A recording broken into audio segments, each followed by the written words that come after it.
Goiânia é uma das cidades com maior quantidade de automóveis por habitante em todo o Brasil. Além disso, a capital goiana é conhecida por ser palco de manifestações pela melhoria das condições do transporte público. Por isso, quem vive na cidade está acostumado com muitos veículos pelas ruas, trânsito lento e, eventualmente, protestos da população. É por isso que o Conexões de hoje vai falar sobre mobilidade urbana e transporte público.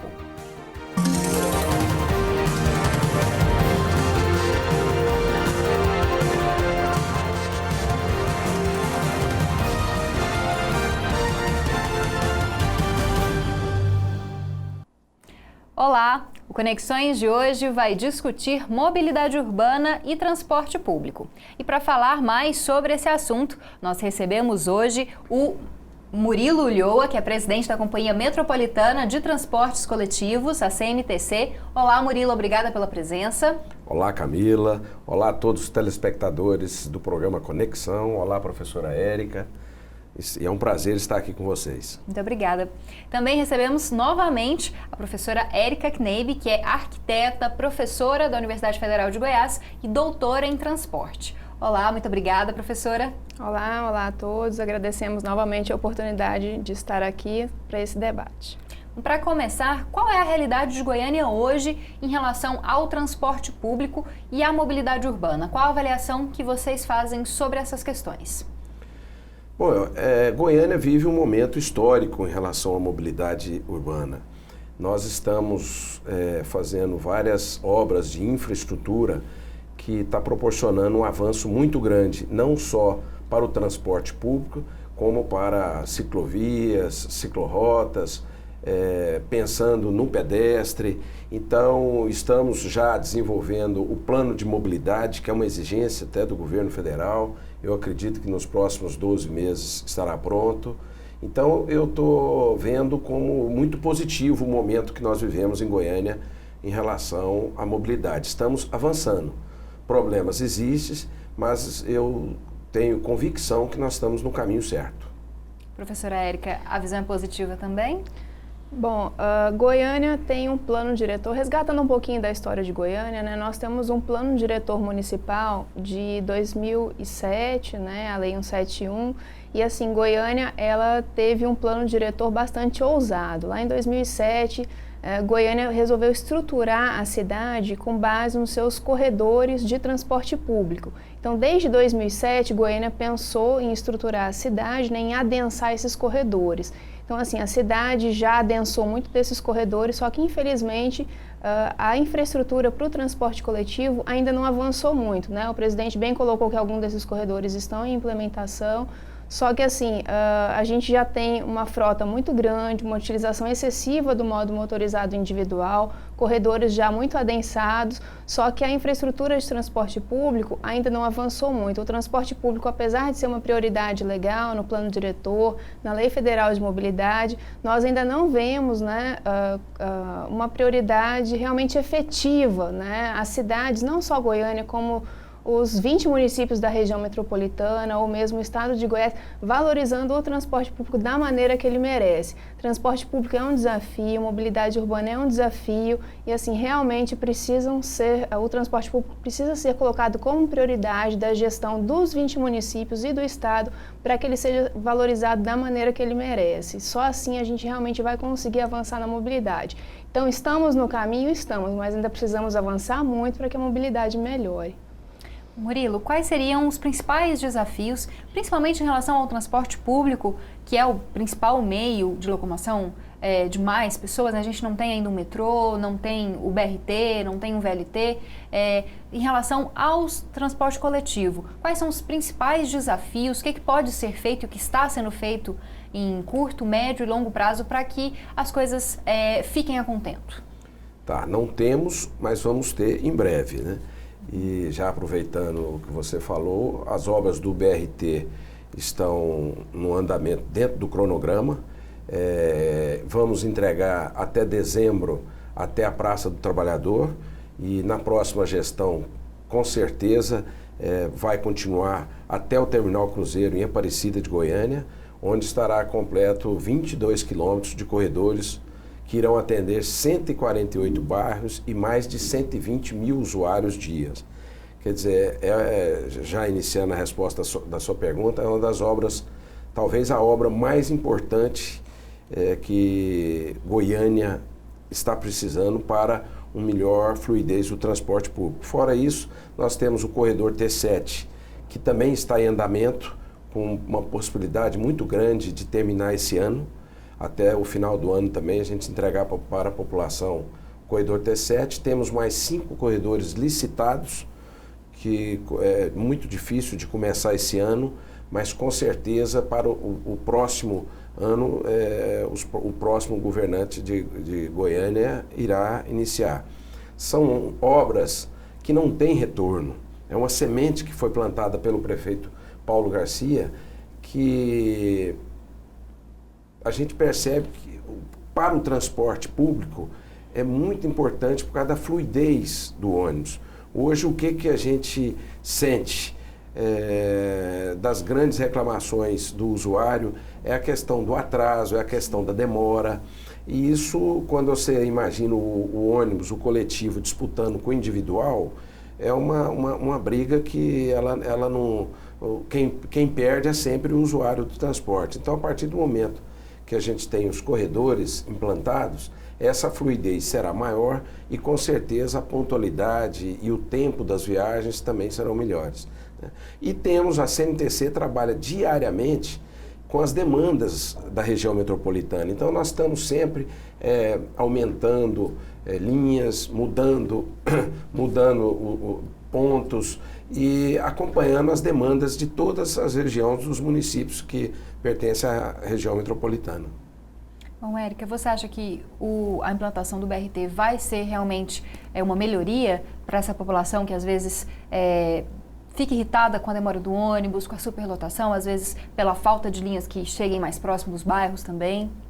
A gente costuma dizer que mobilidade urbana, ela só melhora a partir do momento que você tem um conjunto de modos, né, integrados e funcionando de forma conectada para que você tenha uma rede de mobilidade realmente. Então é muito importante que você tenha, né, um pedestre com sua infraestrutura para ele poder caminhar de forma adequada até o ponto de parada, que você tenha um ponto de parada abrigado, né, que o ônibus ele passe realmente na hora, que ele seja confiável, e para isso os corredores, como o presidente colocou, são muito importantes.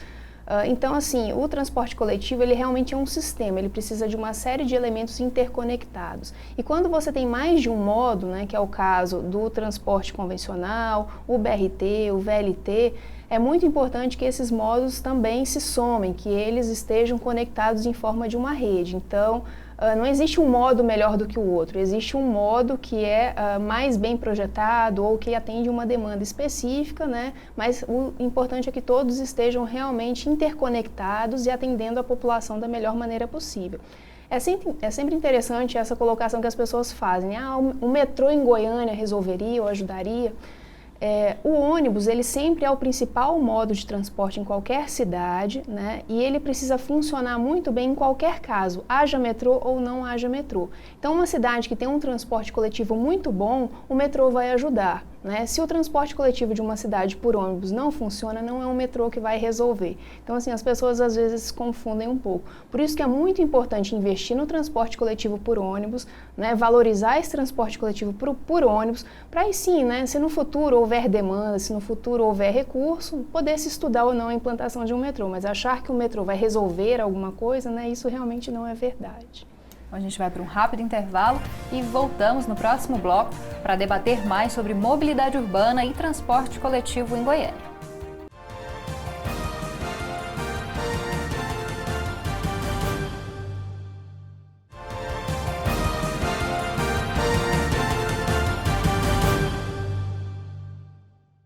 Estamos de volta com Conexões de hoje, que está discutindo a mobilidade urbana e o transporte público na região metropolitana de Goiânia. Hoje nós recebemos no nosso estúdio Murilo Ulloa, que é presidente da CMTC, que é a Companhia Metropolitana de Transportes Coletivos, e também a professora da UFG, a arquiteta e doutora em transportes, Érica Kneime, novamente está aqui com a gente. Bom, Érica, queria começar com você nesse bloco. A população demonstra em vários momentos insatisfação com esse transporte, Nos últimos anos, a gente viu manifestações espontâneas em terminais, manifestações organizadas da sociedade civil em relação a demandas do transporte coletivo. Por que essa insatisfação com esse transporte? Ele não tem atendido a essas pessoas ou ele ainda tem dificuldades que podem ser melhoradas? O transporte coletivo hoje, né, eu acredito que a região metropolitana de Goiânia, ela evoluiu, né, e é natural que o transporte, ele necessite de algumas revisões, porque o transporte, ele sempre precisa evoluir ou acompanhar, digamos assim, o desenvolvimento das cidades. Acho que vale a pena a gente destacar que o transporte, ele só vai ser bom, né, ou só vai ter a qualidade que a população almeja se ele for uma política realmente de Estado, se ele direcionar o desenvolvimento das cidades. E aqui na região metropolitana de Goiânia, a gente observa que o transporte, né, abre aspas, ele acaba tentando correr atrás do prejuízo. As cidades acabam crescendo de forma desordenada. Nós não temos, por exemplo, um plano diretor metropolitano que tente integrar as políticas públicas de ordenamento territorial, né? Então, essas cidades vão crescendo, a gente observa aquele fenômeno de dispersão urbana ou espraiamento urbano e o transporte depois precisa sair correndo atrás do prejuízo, né, e levando pessoas cada vez mais longe. Isso tem encarecido muito o serviço, né? Depois o presidente pode até confirmar isso e falar um pouco mais sobre. Então, assim, o transporte, ele precisa ser realmente uma política de Estado, né? E quando a gente fala Estado, nós queremos dizer Estado de Goiás e municípios integrantes da região metropolitana. Tanto é que existe, por exemplo, uma política denominada, né, desenvolvimento orientado ao transporte. Então, é possível que as cidades da região metropolitana cresçam, né, de acordo com que o transporte coletivo é capaz de atendê-las. Então, assim, só assim você consegue trazer qualidade, né, para as cidades e um sistema de transporte realmente cuja qualidade atenda às necessidades do cidadão. Então, deixar as cidades crescer e espalhar, né, a sua mera vontade, querer que o transporte depois tenha qualidade, atendendo esses deslocamentos a um custo que sempre, né, precisa também ser acessível à população, é uma conta muito difícil de fechar. O transporte, né, ele tem uma tarifa que precisa cobrir os custos desse serviço. Então, assim, é um cálculo hoje, é uma política de financiamento, digamos assim, até um pouco inadequada, né, ou completamente inadequada. É um modelo de financiamento que precisa ser alterado. A gente costuma dizer que o transporte é como se fosse um condomínio, né, o sistema de transporte coletivo. Você tem um serviço, né, como se fosse um condomínio, com uma série de custos que é rateado pelo número de pessoas que usam esse serviço. Então, aqui na região metropolitana de Goiânia, por exemplo, o idoso, ele não paga tarifa, né? O estudante, ele paga metade da tarifa. O deficiente físico não paga tarifa. É legítimo que essas pessoas não paguem a tarifa. Agora, existe um equívoco aí. Quem é que paga essa tarifa? Né? Muitas pessoas não sabem quem é que paga essa conta. Alguém paga essa conta. Quem é que hoje paga? É o usuário. Então, assim, às vezes o usuário, né, que já é economicamente uma pessoa frágil, ele ainda tem que arcar com os custos dele e com os custos dessas outras pessoas. Então, assim, é um modelo de financiamento que realmente precisa ser revisto, né? Esse condomínio, esse cálculo de divisão do condomínio, vamos dizer assim, está equivocado. Então, qualquer melhoria no sistema de transporte público hoje recai sobre quem? Recai sobre o usuário que paga a tarifa. Então, isso tem impossibilitado qualquer melhoria no sistema ou no serviço. Então, às vezes a pessoa pede assim, eu quero ônibus com ar-condicionado, né? Tudo bem, mas quem é que vai pagar isso? É o usuário que hoje já não consegue arcar com uma tarifa maior? Por isso que a gente defende muito a questão do subsídio público. O que é o subsídio público? É que a sociedade ajude a custear a melhoria de qualidade do serviço, né? Porque se o pessoal continuar falando, a gente quer melhoria de qualidade, mas se essa melhoria continuar caindo sobre o usuário que paga, é uma conta que não fecha. Por quê? Porque o usuário também não consegue arcar com uma tarifa maior, né? Então, assim, se não for a sociedade ajudar a melhorar a qualidade do serviço. Por quê? Porque toda a sociedade se beneficia desse serviço, né? Não é só quem anda no transporte público. Então, assim, acredito que hoje o financiamento social do transporte é uma das grandes chaves para se ter a melhoria da qualidade do serviço. Bom, a professora foi muito feliz na sua explicação técnica e bem completa sobre respondendo muito bem a sua pergunta. As cidades, elas não vivem sem o transporte, isso é fato. E as cidades, como ela bem disse, vão crescendo, e esse crescimento quase que desordenado das cidades, você só pensa no transporte depois que já cresceu. Né? Esse espraiamento, né? Eu vou dar um exemplo, com a extensão do eixo Anhanguera para Trindade, Goianira e Senador Canedo, proporcionou que Goiânia fosse criando novos bairros nessas extensões, devido à facilidade e inclusive ao custo de 50% do subsídio dessas tarifas.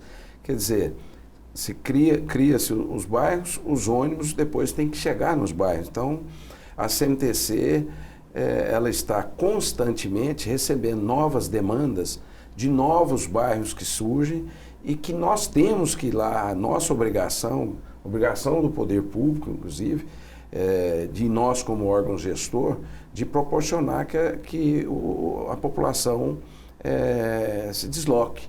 E nós temos essas dificuldades. Agora, o momento é oportuno e nós estamos desenvolvendo, junto com todos os envolvidos no transporte, uma discussão bem mais aprofundada sobre todas esses problemas que a professora falou relacionado a isso. Eu acredito que no decorrer desse ano nós podemos ter surpresas agradáveis até e que vai proporcionar uma melhora de fato no transporte.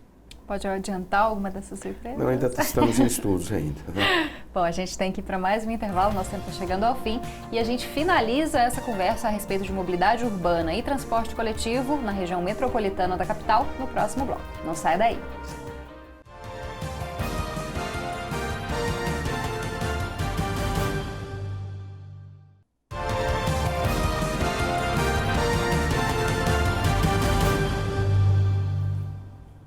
Esse é o último bloco do Conexões de hoje, que está discutindo mais uma vez mobilidade urbana e transporte coletivo.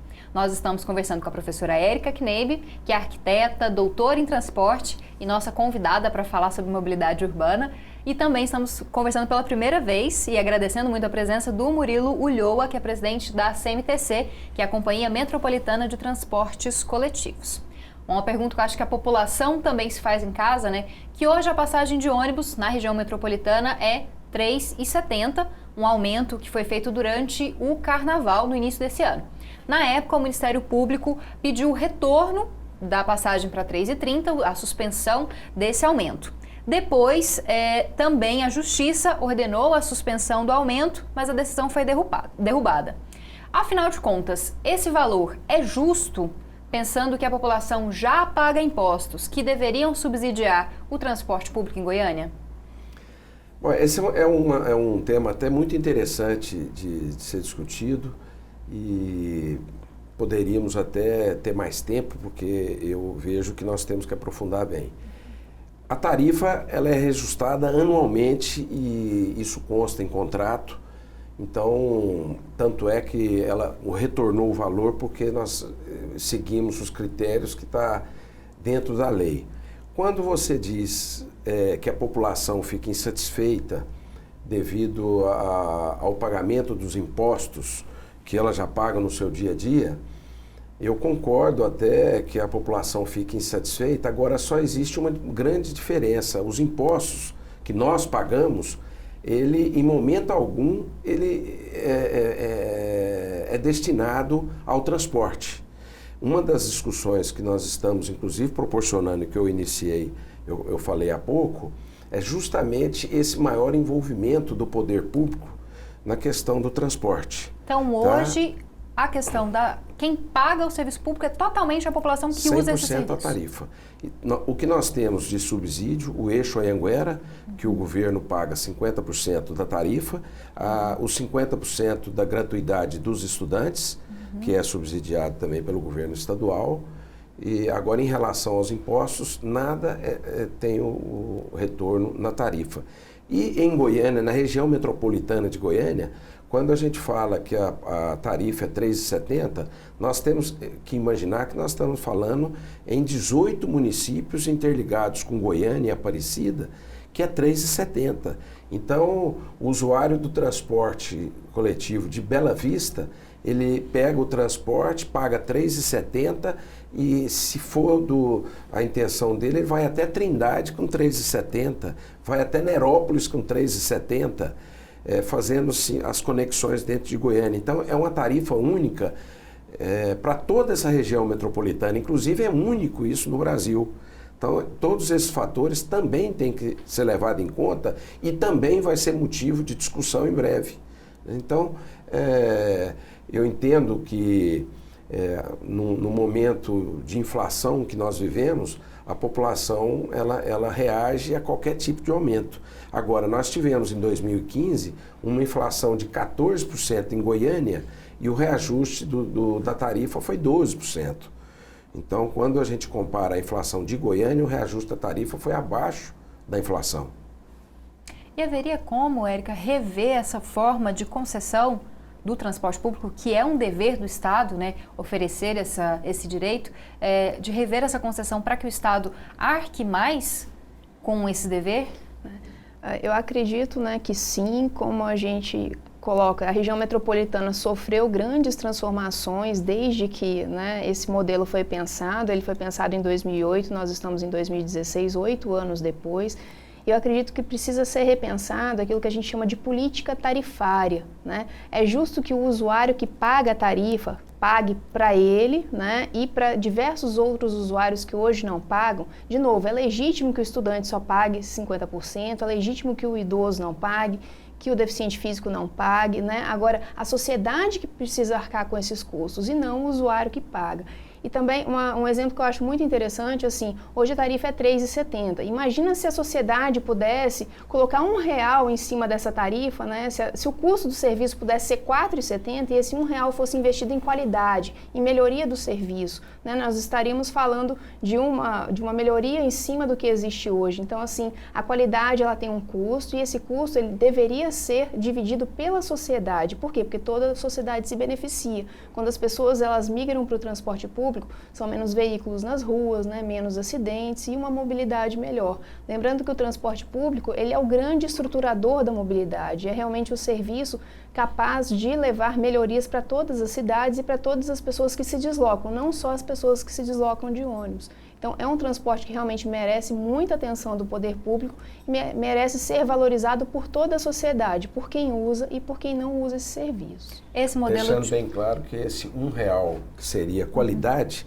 seria R$ 1 que seria subsidiado. Isso, não é que a tarifa seria, teria um acréscimo de um... Viria dos impostos que nós já pagamos para o governo municipal e estadual. Seria de uma forma de subsídio que não seria o usuário que iria arcar com esse subsídio. Esse é um modelo utilizado em diversas cidades onde a mobilidade é melhor e onde os serviços têm mais qualidade, né? Cidades europeias, americanas e também cidades sul-americanas. Nós temos esse modelo em Buenos Aires, em Santiago. Então, todo serviço que tem qualidade e uma tarifa acessível utiliza esse modelo. Parte desse custo é pago pelo usuário e parte desse custo é pago pela sociedade. Assim, não tem um modelo mágico, né? Existe esse modelo que vem dando certo, por que não também utilizar esse modelo na região metropolitana de Goiânia? Esse modelo de concessão que nós temos, ele deve durar até quando? Ele deve ser revisto quando? Do transporte coletivo? Não, o contrato ele é por 20 anos, podendo ser prorrogado por mais 20 anos. Mas essas discussões que nós estamos provocando é justamente para, talvez, fazer até uma revisão contratual, desde que no final desses trabalhos chegue a essa conclusão e que seja positivo para o transporte da região metropolitana. Então, esses estudos é que nós estamos dizendo que nós estamos iniciando. E a Banca População o objetivo é esse. Também perceba que muita gente acha ruim o corredor preferencial, acha ruim as melhorias para o transporte coletivo porque não usa o transporte coletivo. Preferia que se fizesse mais vias para os carros e não para o transporte coletivo. Mas é bom que a sociedade perceba que quanto melhor ele for, mais fácil vai ser se locomover pela cidade, né? Eu acho também importante destacar, né, que quando a gente fala do transporte público coletivo, ele é um serviço público, né? Público significa que ele é um serviço de todos nós. Então, enquanto a sociedade não valorizar esse serviço, ele tende a não ter qualidade, né? Então, a sociedade precisa realmente entender o serviço público como um serviço de todos e um serviço para todo mundo, para que todos possam utilizar. Bom, infelizmente, nosso tempo chegou ao fim. Queria agradecer a presença. Murilo, muito obrigada pela presença aqui, por nos esclarecer essas questões. Nós é que agradecemos, em nome da CMTC, agradeço ao programa Conexões, a você, Camila, a companhia da professora, a doutora Érica, que a gente sempre aprende com ela e colocamos sempre à disposição do programa Conexões. Eu acredito que esse debate e outros com esse mesmo tema é que vai fazer com que a gente vamos evoluir no transporte, que esse é o objetivo nosso. Muito obrigado a todos. Obrigada, Murilo. Muito obrigada também, professora Érica, novamente, por falar com a gente sobre esse assunto. Obrigada, Camila. Obrigada a todos do programa. Parabéns mais uma vez pelo programa. Nós temos um projeto de extensão aqui no curso de arquitetura que chama Fórum de Mobilidade, então convido todos a acessarem a nossa página do Facebook Fórum de Mobilidade, é um projeto vinculado aqui ao UFG, e também o nosso blog. Nós temos discussões sobre mobilidade, transporte coletivo e realizamos reuniões periódicas aqui em Goiânia. Murilo, só para terminar, quem quiser fazer algum tipo de reclamação, algum tipo de orientação, também pode ligar na ouvidoria, né? Nós estamos lá à disposição através do nosso telefone da ouvidoria que está na tela e do nosso WhatsApp. E eu me coloco à disposição também de qualquer telespectador que quiser falar comigo através desses telefones, é só deixar o contato que eu pessoalmente mantenho contato com vocês. Certo, obrigada aos dois. Obrigada a você também por ter acompanhado mais esse debate. Eu te espero na semana que vem para a gente continuar debatendo temas de relevância para Goiânia, para o estado de Goiás e também para o Brasil. E você pode continuar acompanhando o Conexões e também contribuindo com a gente pelo Facebook ou então pela página do Twitter. E pode também assistir a todos os programas que já foram exibidos pelo blog do Conexões, pelo canal do YouTube da TV UFG. E eu espero também que você envie sugestões no nosso e-mail, que é o jornalismo@tvufg.org.br. Uma ótima semana para você e até o próximo programa.